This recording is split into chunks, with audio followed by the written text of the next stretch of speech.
presença. Bill Johnson. Desvendando questões celestiais. Capítulo 11 de 11. Batismo de fogo. João Batista foi o maior dos profetas do Novo Testamento. Sua responsabilidade, sua unção e sua posição na história o colocam no topo da lista. Foi Jesus quem apontou esse fato em sua notável afirmação sobre João em Mateus 11. Mais da metade do capítulo foi dedicada para honrá-lo. João foi imensamente abençoado. Ele andou no espírito e no poder de Elias, acabou com o silêncio do céu com seus clamores sobre a chegada do reino de Deus e recebeu o privilégio de preparar o caminho para o Messias. No entanto, de acordo com João, lhe faltava um ingrediente importante: ser batizado por Jesus. Esse desejo veio à tona quando Jesus foi até ele para ser batizado nas águas. João teve dificuldades de entender como ele poderia batizá-lo se Jesus não tinha necessidades. No contraste impressionante com a perfeição de Jesus, João reconheceu sua necessidade. Ele confessou seu desejo com sua necessidade. Ele confessou seu desejo com eu preciso ser batizado por ti. Mt 13:14. É interessante que tudo isso aconteceu logo após João ter profetizado: ele os batizará com o Espírito Santo e com fogo. Mt 13:11. Aquilo estava fresco em sua mente. Esse foi o contexto de sua confissão. João desejava e precisava do batismo com fogo, o batismo no Espírito Santo. É esse dom essencial de Deus que torna possível que o menor no reino dos céus seja maior do que ele. Mt 11:11. João não tinha acesso àquele batismo, porém esse batismo que faz com que todo crente do Novo Testamento seja maior do que o maior dos profetas do Antigo Testamento. Esse é um fogo num nível completamente novo. E esse fogo é a presença, o guarda-chuva da graça. Jesus levou os discípulos à autoridade e ao poder em que ele vivia. Como eu mencionei, capacitados a representá-lo. Mas antes de ele deixar a terra para viver à direita do Pai, ele se certificou de que os discípulos soubessem que a esfera em que haviam vivido com ele por 3 anos e meio nunca seria suficiente para os dias vindouros. Eles teriam que obter seu próprio poder e autoridade. Mateus 28 oferece a mais completa e conhecida passagem sobre a grande comissão. Foi-me dada toda a autoridade no céu e na terra. Portanto, vão e façam discípulos de todas as nações, batizando-os em nome do Pai e do Filho e do Espírito Santo, ensinando-os a obedecer a tudo que eu lhes ordenei. E eu estarei sempre com vocês, até o fim dos tempos. Mateus 28, 18, 20. Aqui Jesus declara que ele tem toda a autoridade, o que obviamente implica que o diabo não tem nenhuma. Naquele momento, ele dá a comissão aos seus seguidores. O segredo desse momento é que a autoridade é dada juntamente com a comissão aos seus seguidores. O segredo desse momento é que a autoridade é dada juntamente com a comissão. Ele então os instrui a esperar em Jerusalém até que sejam vestidos com o poder do alto. Assim como a autoridade vem com a comissão, o poder vem com o encontro. Vemos isso na vida de Jesus, e também vale para os seus discípulos. E não é diferente para nós. Não há nada que treinamento, estudo ou associação com as pessoas certas possam fazer para substituir isso. Nada pode substituir o encontro divino. Todos devem ter seu próprio encontro. Tragicamente, muitos param antes de ter um encontro divino porque ficam satisfeitos com uma boa teologia. Quando um conceito é visto nas Escrituras, ele pode ser compartilhado com outros apesar de não haver nenhuma experiência pessoal para sustentá-lo. O verdadeiro aprendizado vem através da experiência, não através do conceito por si só. Frequentemente, podemos ser culpados por procurarmos apenas por algo que esteja em nossa lista do que constitui um encontro bíblico com Deus. Deus. Em outras palavras, ele é maior do que o seu livro, e não está limitado a fazer algo por nós exatamente da forma como fez para alguém antes. Ele continua sendo criativo, cada vez revelando o quão maravilhoso ele é. Muitos não se dão conta de que o que é necessário nessa busca por mais é uma rendição a Deus que atrai algo que não pode ser explicado, controlado, ou compreendido. Devemos encontrar aquele que é maior do que nós em todos os sentidos até que ele deixe sua marca. Isso é maravilhoso, glorioso e temeroso. Minha história, gloriosa, mas não agradável. Em minha busca pessoal por mais poder e unção no meu ministério, viajei para muitas cidades, inclusive Toronto.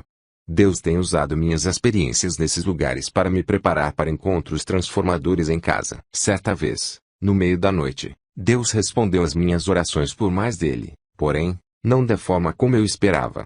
De repente, Deus respondeu às minhas orações por mais dele, porém, não da forma como eu esperava. De repente acordei de um sono profundo. Uma energia inexplicável começou a pulsar através do meu corpo. Parecia faltar pouco para eu ser eletrocutado.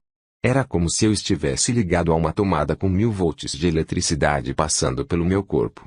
Meus braços e minhas pernas disparavam em explosões silenciosas como se algo estivesse sendo liberado através das minhas mãos e dos meus pés. Quanto mais eu tentava pará-la, pior ficava. Logo descobri que aquilo não era uma luta que eu iria vencer. Eu não ouvi nenhuma voz e não tive nenhuma visão. Era simplesmente a experiência mais extraordinária da minha vida. Era poder puro. Era Deus. Ele veio em resposta a uma oração que eu havia feito durante meses. Deus, eu tenho que ter mais de ti a qualquer custo. A noite anterior havia sido gloriosa. Uma reunião com um grande amigo e profeta, Dick Joyce. O ano era 1995. Ao término da reunião, orei por um amigo que estava tendo dificuldade de experimentar a presença de Deus. Disse a ele que eu sentia que Deus iria surpreendê-lo com um encontro que poderia acontecer no meio do dia ou até mesmo às 3 da manhã. Quando o poder veio sobre mim naquela noite, eu olhei para o relógio e eram exatamente 3 horas da madrugada. Aí eu soube que eu havia caído numa armadilha. Durante meses, eu estive pedindo a Deus para receber mais dele.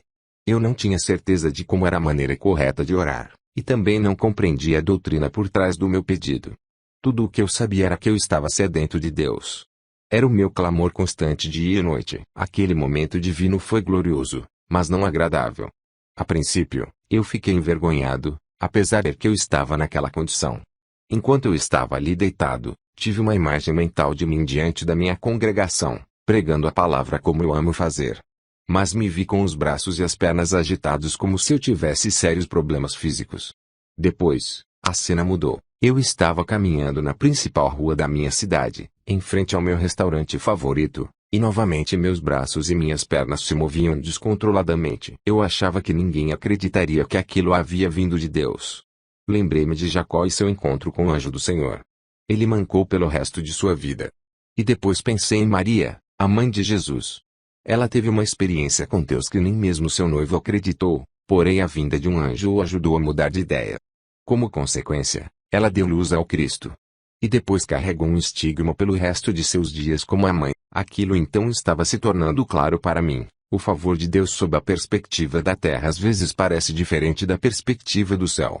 Meu pedido por mais de Deus tinha um preço. As lágrimas começaram a molhar o meu travesseiro enquanto eu me lembrava das orações dos meses anteriores e as contrastava com as cenas que acabavam de passar pela minha mente. Em primeiro plano estava a percepção de que Deus queria fazer uma troca, mais da sua presença pela minha dignidade.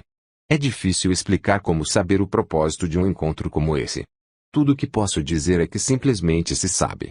Enxergamos o propósito de Deus tão claramente que qualquer outra realidade desaparece quando Ele coloca a sua mão sobre aquela única coisa que importa para Ele. Em meio às lágrimas, cheguei a um ponto sem volta. Com alegria, me rendi, clamando, mais, Deus. Mais. Eu tenho que ter o Senhor em troca, ficarei feliz em fazer essa troca. Só me dê mais de ti. Os picos de energia não paravam. Eles continuaram ao longo da noite, enquanto eu chorava e orava, mais, Senhor, mais, por favor, mais de ti. Tudo terminou às 6h38 da manhã, quando eu levantei da cama completamente revigorado. Essa experiência continuou nas 2 noites seguintes, começando momentos depois de eu ir para a cama. Extremos. Há muitos encontros interessantes que Deus já teve com seu povo ao longo dos anos. É um erro usar um como padrão para todos. Os 2 encontros mais transformadores que eu já tive com Deus não poderiam ser mais diferentes um do outro. Acima, relatei a história de ser eletrocutado na presença dele. O outro encontro foi tão sutil que eu poderia sequer ter notado. Foi porque eu me virei para ver. A Bíblia diz e Moisés se virava a ele. O outro encontro foi tão sutil que eu poderia sequer ter notado. Foi porque eu me virei para ver. A Bíblia diz e Moisés se virava para ver. Bradou Deus.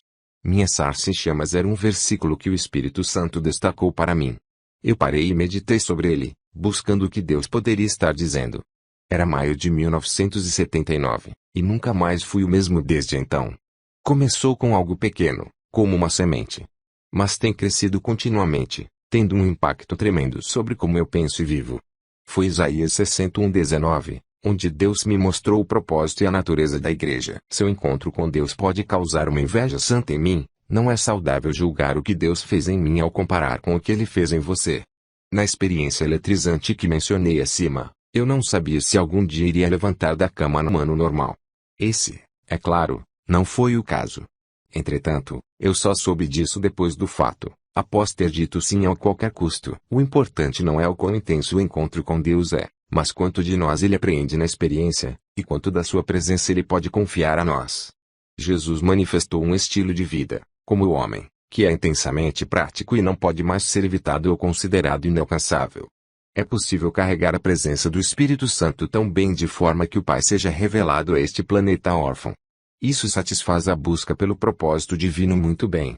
Fazer exatamente o que ele fez é o que Jesus tinha em mente quando nos deu a comissão em João 20:21. Aprendendo a focar. O Salmo 37 é um dos meus salmos favoritos. Eu recorro a ele frequentemente para me alimentar repetidamente. Nele, descobri que esperar no Senhor é bem diferente do que eu originalmente pensava. Esperar não é ficar parado. É visto mais claramente ao preparar uma emboscada para aquele que prometeu: eu me deixarei ser encontrado por você. Jr 29:14. Ele quer ser achado por nós, mas devemos buscá-lo onde ele pode ser encontrado. Esse é um lugar de descanso que vem a partir da convicção de quem ele é em nós e de quem nós somos nele. Por essa razão, esperar é algo que faz sentido. O versículo 7 nos diz: descanse no Senhor e aguarde por ele com paciência. Descansar é uma bela ilustração das pessoas que não sentem mais a pressão de lutar para serem aprovadas. Elas são contentes consigo mesmas.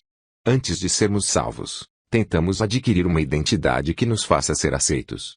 Depois que somos salvos, descobrimos que somos aceitos. Resulta em nosso empenho. Aguardar com paciência exige foco e força incríveis. Devemos esperar em Deus com determinação e foco inabaláveis, muito parecidos com os que Jacó teve quando lutou com o anjo. O mesmo pode ser dito sobre Eliseu quando lutou pelo manto de Elias. Há épocas na vida em que estar envolvido em muitas atividades diversas não é apenas aceitável, é bom. Mas há épocas em que isso é fatal. Certa vez, eu estava dirigindo do norte da Califórnia para o sul. Ao sul de Bakersfield me deparei com uma tempestade de areia que quase me cegou completamente. Cobriu toda a estrada. Havia outros carros logo atrás de mim, então eu sabia que parar seria desastroso. Quando entrei naquela nuvem de poeira, pude enxergar vagamente carros e caminhões espalhados nos dois lados da estrada e as pessoas acenando desesperadamente. Conversar com os amigos, ouvir música e coisas do tipo são ações aceitáveis enquanto dirigimos, mas qualquer uma delas poderia ter sido fatal naquele momento. Silêncio na pista à minha frente. Depois de 1 ou 2 minutos, conseguimos sair daquela terrível nuvem de morte apenas pela graça de Deus. O foco intenso nos restringe do que estamos dispostos e capazes de ver. E apesar de essa abordagem nos impedir de ver muitas coisas, ela também abre nossos olhos para ver mais daquilo de que temos sede. Domínio próprio não é a capacidade de dizer não para milhares de outras vozes, é a capacidade de dizer sim para uma única coisa a ponto de não sobrar nada para dar às outras opções. O Espírito Santo é nosso maior presente e deve ser nosso único foco. Com isso em mente, cada um de nós se torna alvo de Deus para um encontro específico que redefine nosso propósito no planeta Terra. É o batismo com fogo. Nós nascemos para queimar. E apesar de existir o perigo de voltar nossa atenção da pessoa para a experiência, o risco vale a pena. Milagres, conhecimento. E apesar de existir o perigo de voltar nossa atenção da pessoa para a experiência, o risco vale a pena. Milagres, conhecimento, ou sucesso pessoal nunca satisfarão o clamor do coração por esse batismo. E embora alguns queiram simplesmente recebê-lo, às vezes há um processo profundo envolvido. Para os 120 seguidores de Jesus, foram 10 dias de oração contínua. Para mim, foi um período de 8 meses em que minhas orações chegaram ao ponto de me acordar. Eu não acordava para orar. Eu acordava orando. Todo esse foco restrito é recompensado. Eu particularmente não acho que esses encontros devem ocorrer apenas uma vez. Devemos ter encontros frequentes com Deus que recalibrem nossos corações continuamente para que possamos receber mais e mais dele. As pessoas sempre protegerão aquilo que valorizam. Deus nos dará a porção de sua presença a que nós estamos dispostos a. Jesus apareceu àqueles 2 homens na estrada para Emaús. Ele abriu as Escrituras para explicar por que o Cristo tinha que morrer. E embora não soubessem quem ele era, os homens o convenceram a ficar para uma refeição. Quando Jesus partiu o pão, os olhos deles foram abertos e então ele desapareceu. A resposta deles é uma das minhas favoritas na Bíblia. Não estava queimando nosso coração, enquanto ele nos falava. LC 24:32. É exatamente isso que acontece comigo quando leio sobre o que esse mesmo Jesus fez na vida daqueles que se entregaram por mais. Meu coração queima. A seguir estão algumas histórias de pessoas e experiências com Deus. São apenas poucas de muitas que deveriam ser contadas. Gwyneth Moody. Foi alguns meses depois, enquanto caminhava nas ruas de Nova York, que Gwyneth finalmente experimentou a vitória pela qual ele e Sarah Cooke estiveram orando juntos. Foi pouco antes de sua segunda e mais importante viagem para a Inglaterra. R.A. Torrey disse o seguinte sobre esse avanço significativo de viagem para a Inglaterra. R.A. Torrey disse o seguinte sobre esse avanço significativo na vida de Moody. Não muito depois, um dia na viagem para a Inglaterra, ele estava caminhando na Wall Street, em Nova York. O Sr. Moody raramente contava essa história e eu quase hesito em contá-la. E em meio à agitação e à correria daquela cidade, sua oração foi respondida. O poder de Deus veio sobre ele enquanto andava na rua, e ele teve que correr para a casa de um amigo e pedir para usar o quarto. E ali ficou sozinho por horas, e o Espírito Santo veio sobre ele, enchendo sua alma com tamanha alegria que ele teve de pedir a Deus que contivesse sua mão, senão morreria de alegria. Moody saiu daquele lugar com o poder do Espírito Santo sobre ele e, quando chegou a Londres, o poder de Deus agiu através dele poderosamente no norte da cidade, e milhares foram adicionados às igrejas e aquilo fez com que fosse convidado para participar da Camp Experiência da seguinte maneira: eu clamava o tempo todo para que Deus me enchesse com o seu Espírito. Bem, certo dia, na cidade de Nova York, que dia, não consigo descrevê-lo, raramente falo sobre isso, é uma experiência quase sagrada demais para receber um nome. Paulo teve uma experiência sobre a qual ele não falou por 14 anos. Só posso dizer que Deus se revelou a mim, e que tive tamanha experiência com seu amor a ponto de pedir que ele contivesse sua mão. Eu voltei a pregar novamente. As mensagens eram as mesmas, eu não pregava verdades novas, porém centenas de pessoas se convertiam.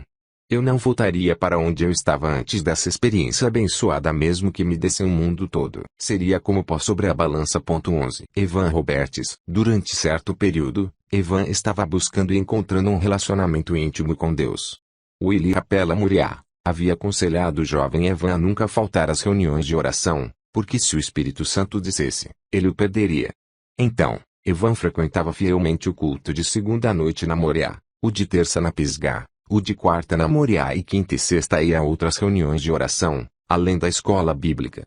Por 13 anos, ele fez isso e orou fielmente por uma visitação poderosa do Espírito Santo. Um dia antes da escola, na primavera de 1904, Evan se deparou com o que ele chamou mais tarde de uma experiência do Monte da Transfiguração.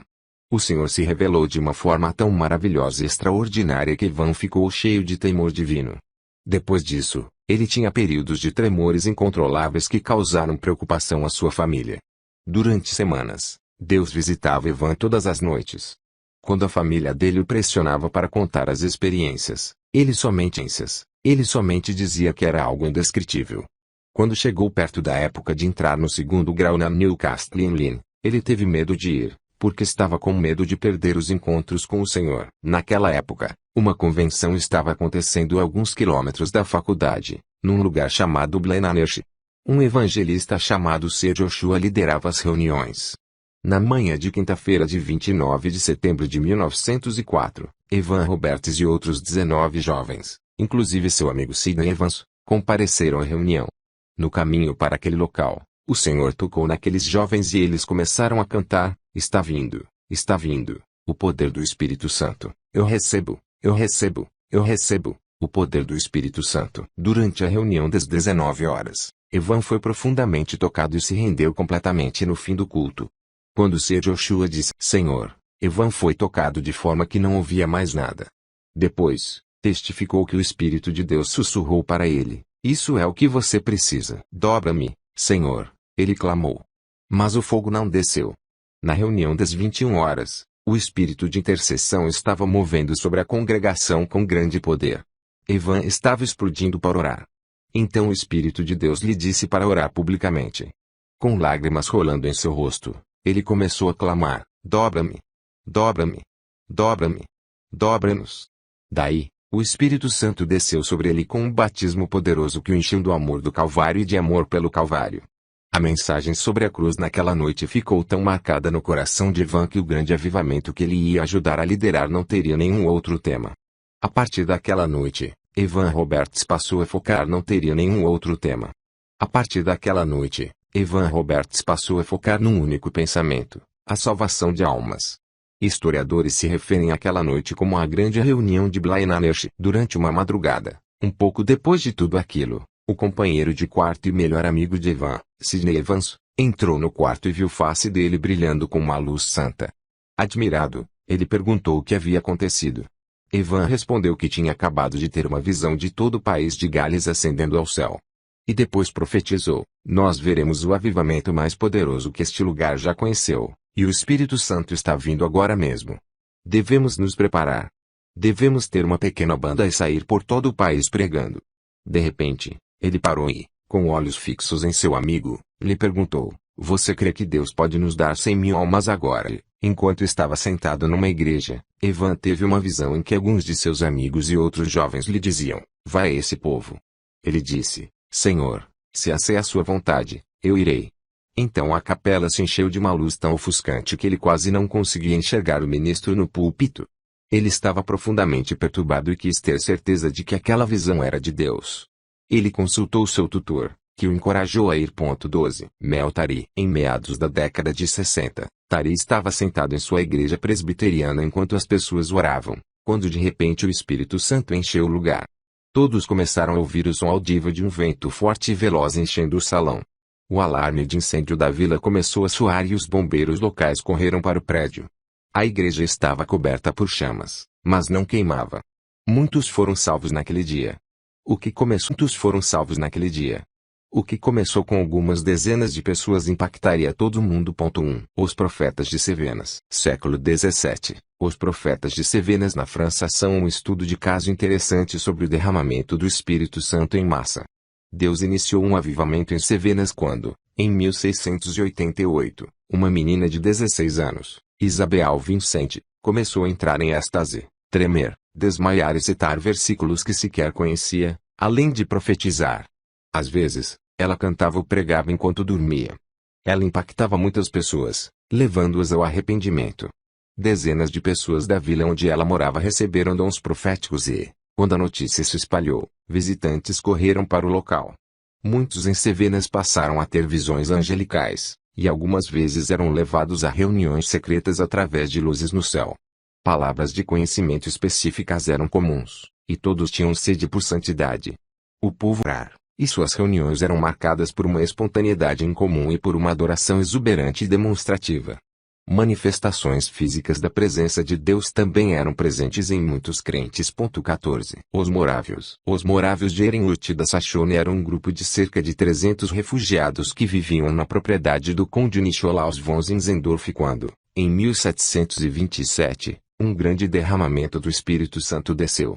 Nós vimos a mão de Deus e suas maravilhas, e ficamos todos debaixo da nuvem de nossos pais, batizados com o Espírito.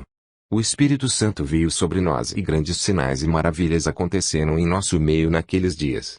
A partir de então, raramente um dia se passou sem que víssemos seu poderoso agir entre nós. 15. George Whitefield. Whitefield teve um grande papel no grande avivamento iniciado por Jonathan Edwards. Muitos foram salvos em suas missões e estima-se que ele pregou para 6 milhões de pessoas sem uso de rádio ou televisão. As reuniões de Whitefield eram criticadas por suas expressões emotivas de adoração. John Wesley descreve uma reunião de oração com Whitefield, em que o Espírito de Deus moveu sobre eles em 1739, aproximadamente às 3 da manhã, enquanto continuávamos em oração. O poder de Deus veio poderosamente sobre nós de tal forma que muitos bradavam de alegria transbordante enquanto outros caíam no chão. Assim que nos recuperamos um pouco do temor e da emoção da presença de Sua Majestade, clamamos numa só voz: nós te louvamos, Deus, reconhecemos que és o Senhor. Entenda que não estamos nos referindo a um alarde nem a qualquer tentativa emocional forçada de embelezar a experiência com Deus. Isso tem a ver com as repentinas e inegáveis surpresas de sua soberania. 16. William Seymour. O Espírito começou a descer sobre Los Angeles e as pessoas eram radicalmente cheias e caminhavam nas ruas em línguas. Multidões começaram a crescer naquelas reuniões domésticas, onde Seymour vivia com uma família que o hospedava. Não demorou muito até que começaram a pregar da varanda da frente enquanto as pessoas lotavam as ruas para ouvir. Eventualmente se mudaram para um antigo estábulo na rua Azusa, 312. Foi ali, neste estábulo, em 1906, que o movimento pentecostal nasceu oficialmente. As pessoas se rendiam e choravam. Elas falavam em línguas, riam, dançavam e bradavam. Esperavam pelo Senhor por horas, às vezes sem dizer nada. Seymour frequentemente pregava de joelhos. Ninguém poderia relatar todos os milagres que ocorriam lá, escreveu o historiador carismático Robert Liardon. John G. Lake disse o seguinte sobre William Seymour: ele tinha mais de Deus em sua vida do que qualquer homem que eu já havia conhecido até então. A oração durava todo dia e toda noite. Até mesmo bombeiros foram enviados à rua Azusa porque as pessoas tinham visto um fogo, que na verdade era apenas a glória visível de Deus pousando no exterior do prédio. Ocorrências similares aconteceram em vários avivamentos, como no avivamento indonésio relatado por Meltari nos anos 70, em que bombeiros também foram enviados para apagar um fogo de glória que era visível por todos ao redor. Missionários de todo o mundo começaram a chegar à rua Azusa para experimentar aquele fogo. As pessoas caíam, eram salvas e começavam a falar em línguas a quadras do prédio, mesmo sem ninguém ter orado por elas, e não tinham ideia do que estava acontecendo na missão de Azusa. Membros da congregação também saíam pelas ruas, batendo de porta em porta com pequenos frascos de óleo pedindo para orar pelos enfermos. Seymour buscava primeira e principalmente cultivar a presença de Deus em suas reuniões. Se alguém se sentisse direcionado por Deus, levantava e começava a orar ou a pregar. Se a unção não parecesse estar sobre aquela pessoa, ela muitas vezes levava um toque no ombro para se sentar. Verdadeiramente, o Espírito Santo era o líder daquelas reuniões. 17. John G. Lake. Numa tarde, um amigo ministro me convidou para acompanhá-lo numa visita a uma senhora que estava doente. Ao chegar à casa dela, encontramos a senhora numa cadeira de rodas.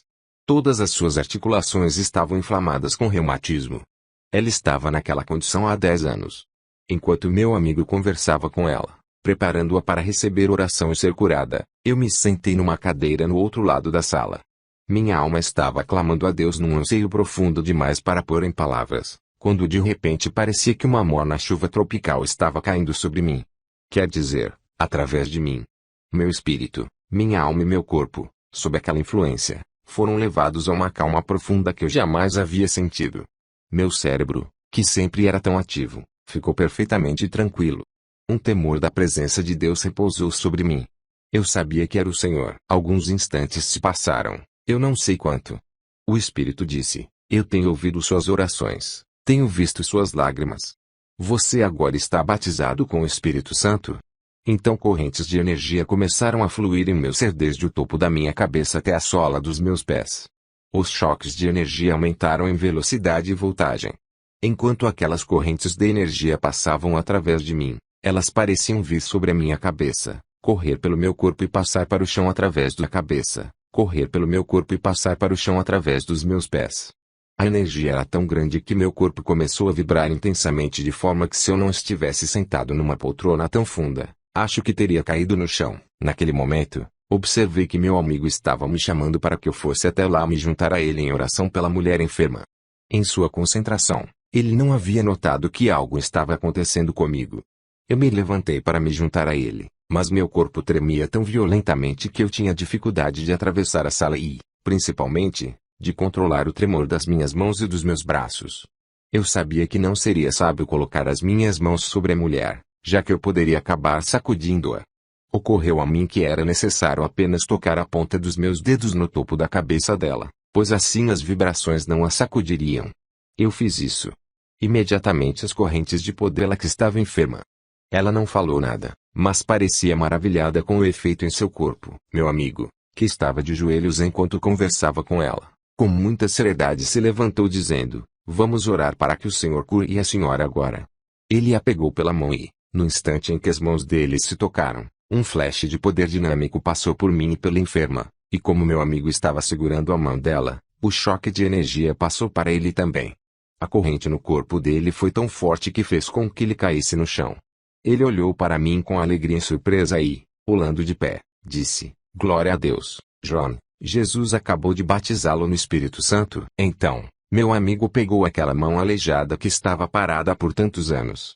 As mãos fechadas se abriram e as articulações começaram a funcionar, primeiro os dedos, depois a mão e o pulso, depois o cotovelo e o ombro. Essas foram as miríades descrever as emoções de alegria indescritível que estavam passando pelo meu espírito.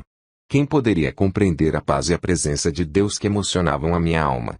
Até hoje, 10 anos depois, o temor daquele momento repousa sobre a minha alma. Minha experiência foi realmente como Jesus disse: a água que eu lhe der se tornará, em você, uma fonte de água a jorrar para a vida eterna. Essa fonte eterna fluiu através do meu espírito, da minha alma e do meu corpo dia e noite, trazendo salvação, cura e o batismo do Espírito Santo no poder de Deus para as multidões. 18. Charles Finney. Charles Finney é um dos grandes avivalistas da história americana. Apesar de ser bem conhecido por avivamentos e por sua mensagem de arrependimento verdadeiro, nem todo mundo o reconhece como um grande transformador social. A libertação dos escravos e os direitos das mulheres são dois assuntos que foram muito impactados por suas mensagens. Os avivamentos eram obviamente para alcançar pessoas para Jesus, mas seu alvo ia muito além de encher igrejas com novos membros. Ele sabia que para suas pregações terem um resultado duradouro, teria que ter uma grande transformação cultural. Todos os verdadeiros ministros do Evangelho devem ter isso em mente. Mas, para fins do tema deste livro, uma história se destaca nitidamente das outras. Ele escreve sobre essa experiência singular em sua autobiografia. Certa manhã, após o café, ele entrou numa fábrica. Numa sala cheia de jovens senhoras trabalhando em suas máquinas de tecelagem, teares e outras máquinas de fiar, duas em particular se destacaram para ele. Elas pareciam um pouco agitadas, mas pareciam encobrir isso com risadas. Ele não disse nada, mas se aproximou, percebendo que uma moça tremia tanto que não conseguia enfiar a linha. Quando Finney chegou a 2 ou 3 metros de distância, elas romperam em lágrimas e caíram no chão. Em instantes, quase todos os trabalhadores na sala estavam com os rostos em lágrimas. O dono, que ainda não era convertido, reconheceu que aquele era um momento divino e ordenou que a fábrica fosse fechada a fim de dar aos funcionários uma chance de vir para Cristo. Um mini avivamento aconteceu ali e durou alguns dias. Quase toda a fábrica se converteu durante aquele período. Tudo começou com um homem sobre o qual o Espírito de Deus amava repousar. Então, sem palavra alguma, uma sala cheia de trabalhadores recebeu a convicção do Espírito Santo e se deu início a um avivamento. Apesar de essa experiência não ter acontecido todos os dias, eu não posso deixar de pensar que talvez o Senhor esteja tentando nos atrair a uma sede maior por mais, agora que sabemos o que é possível. Esse testemunho está no currículo de Deus. Ele revela como Deus deseja impactar os arredores daqueles que o hospedam bem. 19. Smith Wigglesworth. Aqui está a última história, que é a minha favorita deste capítulo. É uma das minhas preferidas em toda a história da igreja. Smith era o homem da presença. Havia 11 líderes cristãos em oração com nosso irmão num culto especial à tarde. Cada um teve uma participação. Então, o evangelista começou a orar por autoridade e, enquanto orava, cada um, de acordo com a sua porção de espiritualidade, saía dali. O poder de Deus encheu a sala e eles não puderam permanecer numa atmosfera tão carregada com o poder dele. O autor, ao ouvir sobre aquilo de um dos que estavam presentes, deixou registrado que se a oportunidade viesse, pelo menos ele permaneceria, mesmo que todos saíssem. Durante a estadia ali em Sounds, que ainda seriam visitadas. Uma situação como a da outra reunião aconteceu. Ali estava a oportunidade, o desafio, a competição havia começado. Algumas pessoas oravam.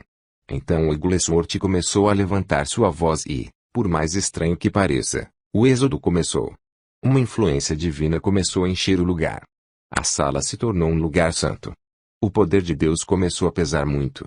Com determinação e decisão firme de não sair dali, a única outra pessoa na sala tentou aguentar até que a pressão ficou grande demais e ela não conseguiu ficar. Com as comportas de sua alma jorrando lágrimas e com soluços incontroláveis, ele tinha que sair ou morrer, e um homem que conhecia a Deus como poucos foi deixado sozinho e imerso numa atmosfera em que poucos podiam respirar. 20. Tome nota. Espero que você tenha notado que as histórias de encontros pessoais profundos com Deus resultaram em derramamento, movimentos, transformações sociais e, por fim, em um aumento de conscientização de sua presença sobre uma cidade, uma região, ou uma nação. Essas experiências afetaram tudo na vida daquelas pessoas e impactaram o mundo em sua volta. As transformações históricas de cultura não aconteceram meramente porque as pessoas assumiram postos políticos e fizeram mudanças de acordo com as suas convicções. Apesar de isso poder ser bom, há algo muito melhor. A presença. Aquelas pessoas normais se tornaram heróis da fé, não por causa de seus dons, sua inteligência, ou sua classe. Tornaram-se heróis porque aprenderam o valor de seu maior presente, o Espírito Santo. E agora, histórias como essas fazem eu me sentir como se tivesse entrado naquela nuvem de poeira na estrada novamente. Porém, dessa vez, não é o risco de um acidente que mantém meus olhos abertos. E a chance de perder o propósito que Deus tem para mim ao me preocupar com outras coisas. Coisas menores. Essas histórias são testemunhos que profetizam aquilo que Deus tornou disponível para nós durante nossa vida. Como tais, elas estabelecem um precedente legal. Os tribunais do céu já concluíram de uma vez por todas que o tipo de vida representado nas vidas desses heróis da fé está disponível para todos. Nós somos aqueles sobre quem as promessas dos séculos repousam. E elas dependem de sermos pessoas que têm descoberto o seu propósito eterno. Nós fomos escolhidos para ser o lugar eterno da habitação de Deus. Fomos escolhidos para hospedar sua presença. Final do capítulo 11 de 11. A presença, Bill Johnson.